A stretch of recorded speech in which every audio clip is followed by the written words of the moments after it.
नमस्कार दोस्तों। एक बार फिर वही मुद्दा, केयर ऑफ द एल्डरली। पिछली कड़ी में हमने बातचीत की थी कैसे एक मैच्योर एल्डरली जेंटलमैन अपना सब कुछ करने के बाद अपनी सारी संसारिक जिम्मेवारियां परिवार के प्रति बच्चों को निभाने के बाद कैसे अपने आप को सेफ रखे, जिससे तल्लुकातों में कड़वाहट ना आए, तल्लुकात सुधरें, वो एक अच्छी ज़िंदगी वो खुद भी गुजार सकें आखिरी दम तक, और बच्चे भी, उनके परिवार के दूसरे लोग भी खुश रहें।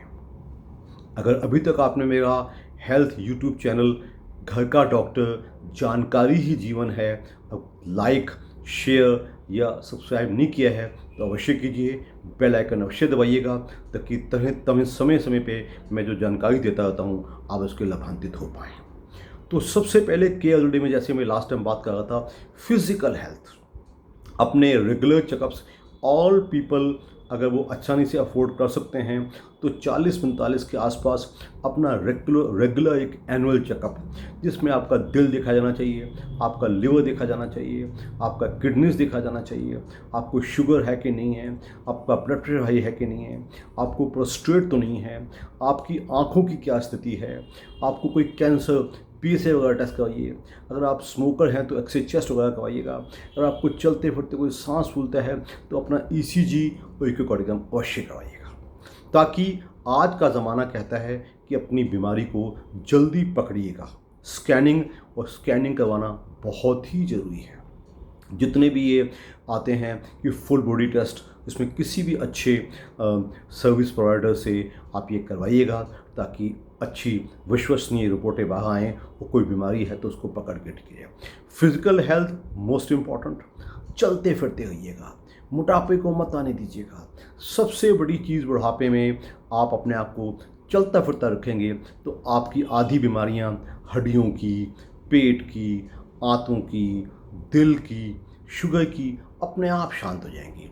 मिनिमम 40 मिनट्स डेली कोई एरोबिक एक्टिविटी, एक मॉडरेट इंटेंसिटी की, चाहे वो ब्रिस्क वॉकिंग हो, चाहे वो रनिंग हल्का फुल्का हो सकता है, कोई स्विमिंग हो सकता है, कोई साइकिलिंग हो सकता है, आप कोई गेम ज्वाइन कर सकते हैं, अवश्य कीजिएगा। अपने आप को कभी भी, कहते हैं कि बूढ़ा मत समझिएगा। बूढ़ा वही होता है जो अपने आप को बूढ़ा समझ लेता है। लोग 70, 75, 80 तक भी हमने खुलेआम देश में हमारे ये लोगों की तादाद बढ़ रही है, बूढ़े लोगों की। इवन चाइना देश में, जापान देश में तो लोग 100, 101, 4, 3, 4 पे तो ऐसे घूम रहे होते हैं जैसे कि कुछ नहीं हुआ, अभी तो ज़िंदगी शुरू हुई है। So you have to behave active and young, ये बहुत ज़रूरी है। अपनी सोच को जंग मत लगने दीजिएगा।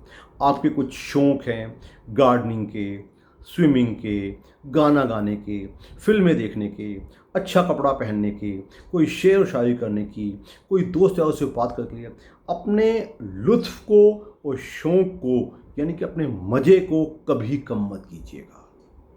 पैसा कम ज़्यादा हो सकता है, लेकिन अपना सो कॉल्ड प्लेजर प्रिंसिपल को जरूर कायम रखिएगा। डिफ़िकल्ट से डिफ़िकल्ट स्थिति में भी अगर आप प्लेजर प्रिंसिपल को कायम रखेंगे तो आप एंजॉय करेंगे।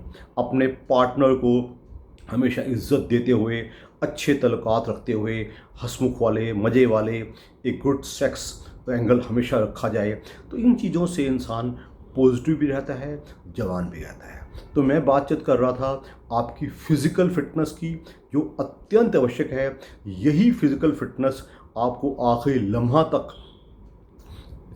ठीक रखेगी। हमेशा लोग कहते हैं, डॉक्टर साहब मैं चाहता हूँ मैं तब तक जीऊँ जब तक मैं काम करता रहूँ, जब तक मैं अपने आप पे रहूँ। ये कोई रूल तो नहीं है, लेकिन ये बहुत ज़रूरी है। ये भी नहीं कि आपको कोई गलती से कुछ तकलीफ़ हो गई, आपको कोई अटैक आ गया, हार्ट अटैक या कोई पैरालिटिक अटैक आ गया तो आप मर गए। बी पॉजिटिव, बी प्रोएक्टिव वगैरह वगैरह। अगर आप ऐसे रहते हैं तो मैं समझता हूँ आप कभी भी बुढ़ाएंगे नहीं। कहते हैं एजिंग विद ग्रेस बहुत ज़रूरी है, बहुत ही ज़रूरी है।